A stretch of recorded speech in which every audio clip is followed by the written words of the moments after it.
Finally आम्ही आलो मंदिरामध्ये. बघा, ह्या ताई लगेच बेलपत्राचं झाड होतं तिथं, मस्तपैकी अशी पूजा करून घेत होत्या. बराच काही अनुभव असतो आपल्या वडीलधाऱ्या माणसाला. बघा हे बेला झाड आहे का? आणि मोरी मंदिर होतं देवाचं, म्हणजेच मारुतीचं आणि महादेवाचं.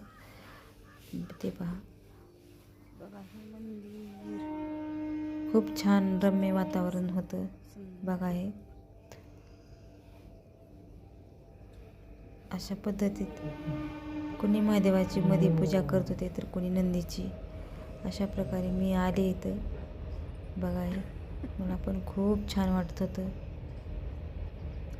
आज महाशिवरात्र, तरी आज पूजा करण्यासाठी मी या मंदिरामध्ये आले होते.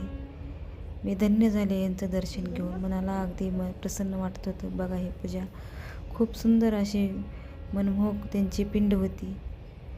एकदम मन माझं शांत झालं. त्यांचं मनमोहक सुंदर मूर्ती माझ्या डोळ्यामध्ये आली आणि माझं मन त्यांच्यामध्ये समावून झालं.